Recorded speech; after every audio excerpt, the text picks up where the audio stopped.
નમસ્કાર દર્શક મિત્રો, અમારી યુટ્યુબ ચેનલમાં તમારું સ્વાગત છે। શ્રી કૃષ્ણનું મૃત્યુ ક્યારે અને કેવી રીતે થયું, જાણો આ રહસ્ય આ વિડીયોમાં। શું તમે જાણો છો કે શ્રી કૃષ્ણનું મૃત્યુ ક્યારે અને કેવી રીતે થયું હતું? શ્રી કૃષ્ણ કોના હાથે મૃત્યુ પામ્યા હતા? ભગવાન શ્રી કૃષ્ણની જન્મ જયંતિ દર વર્ષે શ્રાવણ મહિનામાં કૃષ્ણ પક્ષની અષ્ટમી તિથિએ ખૂબ જ ધામધૂમથી ઉજવવામાં આવે છે। એવી માન્યતાઓ છે કે ભગવાન કૃષ્ણનો જન્મ શ્રાવણ મહિનામાં કૃષ્ણની 8મી તિથિ રોહિણી નક્ષત્રમાં થયો હતો। પરંતુ શું તમે જાણો છો કે શ્રી કૃષ્ણનું મૃત્યુ ક્યારે અને કેવી રીતે થયું હતું? આવો જાણીએ હિન્દુ ધર્મની પૌરાણિક કથાઓ આ વિશે શું કહે છે।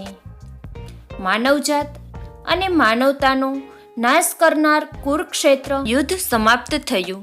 પાંડવો તેમની જીતથી બહુ ખુશ ન હતા। આ બરબાદીથી તેનું મન પણ ક્યાંય વ્યથિત હતું। તેથી પાંડવો શ્રી કૃષ્ણ સાથે દુર્યોધનના મૃત્યુનો શોક કરવા માટે તેમના અંધ માતા પિતા ગાંધારી અને ધૃતરાષ્ટ્ર પાસે પહોંચ્યા। ધૃતરાષ્ટ્રનું શરીર લોહીથી લથબથ પડ્યું હતું। ત્યારે ગાંધારીએ શ્રી કૃષ્ણને દુર્યોધનના મૃત્યુના જવાબદાર ગણ્યા હતા। ગાંધારીએ શ્રી કૃષ્ણને બૂમ પાડીને કહ્યું કે, હે દ્વારકાધીશ, મેં હંમેશા તમને વિષ્ણુ અવતાર તરીકે પૂજ્યા છે, પણ આજે તમે જે કર્યું તેનાથી હું શરમ અનુભવું છું। તમે તમારી દેવી શક્તિઓથી આ યુદ્ધને રોકી શક્યા હોત। જઈને દેવકીને પૂછો કે જે માતા પોતાના પુત્રના મૃત્યુ પર આંસુ વહાવે છે, જેણે પોતાના 7 બાળકોને મારતા જોયા છે, તેની શું પીડા છે? ગાંધારીનો શ્રાપ। ગાંધારીએ અહીંથી અટકી ના હતી। તેણીએ શ્રી કૃષ્ણને શ્રાપ આપતા કહ્યું, જો ભગવાન વિષ્ણુ પ્રત્યેની મારી ભક્તિ અને શ્રદ્ધા સાચી હશે તો આજથી બરાબર 36 વર્ષ પછી તમારો પણ પૃથ્વી પર અંત આવશે। દ્વારકા નગરી નાશ પામશે અને યદુવંશનું નામ ભૂસાઈ જશે। આ કુળના લોકો એકબીજાના લોહીના તરસ્યા બની જશે। એવું કહેવાય છે કે ગાંધારીના આ શ્રાપને કારણે પાછળથી યદુવંશનો વિનાશ થયો અને શ્રી કૃષ્ણનું મૃત્યુ થયું। ઘણા વર્ષો વીતી ગયા પછી શ્રી કૃષ્ણનો પુત્ર સાંબ ગર્ભવતી સ્ત્રીનો વેશ ધારણ કરીને ઋષિઓ પાસે ગયો। આ જોઈને ઋષિ ક્રોધિત થઈ ગયા અને તેમણે સામને શ્રાપ આપ્યો કે તે એવા લોખંડી બાણને જન્મ આપશે જેનાથી તેના વંશનો અંત આવશે। સાંબ ગભરાઈ ગયો અને આ ઘટના વિશે ઉગ્રસેનને જણાવ્યું। સામને આ શ્રાપથી બચાવવા માટે ઉગ્રસેને કહ્યું કે તે તીરનો પાવડર બનાવીને પ્રભાસ નદીમાં ફેંકી દે। આમ કરવાથી તે શ્રાપથી મુક્ત થઈ જશે। એવું કહેવાય છે કે જ્યાં આ પાવડર નાખવામાં આવ્યો હતો તે કાંઠે એક ખાસ પ્રકારનું ઘાસ ઉગ્યું હતું।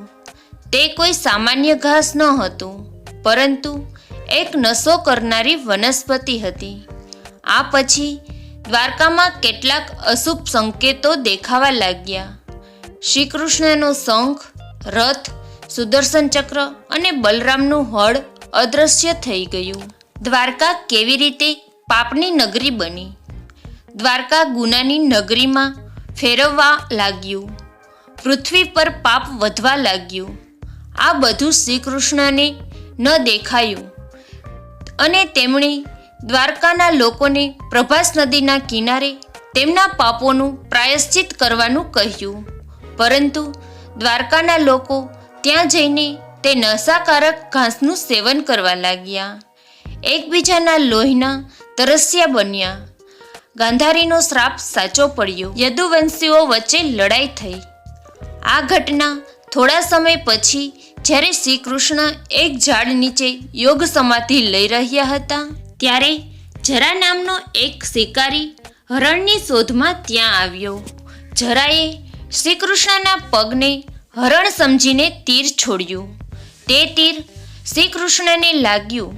જરાને એ માટે ખૂબ જ દુઃખ થયું અને તેણે શ્રી કૃષ્ણ પાસે ક્ષમા માગી. ત્યારે શ્રી કૃષ્ણએ તેમને કહ્યું કે જન્મે તેનું મૃત્યુ નિશ્ચિત છે.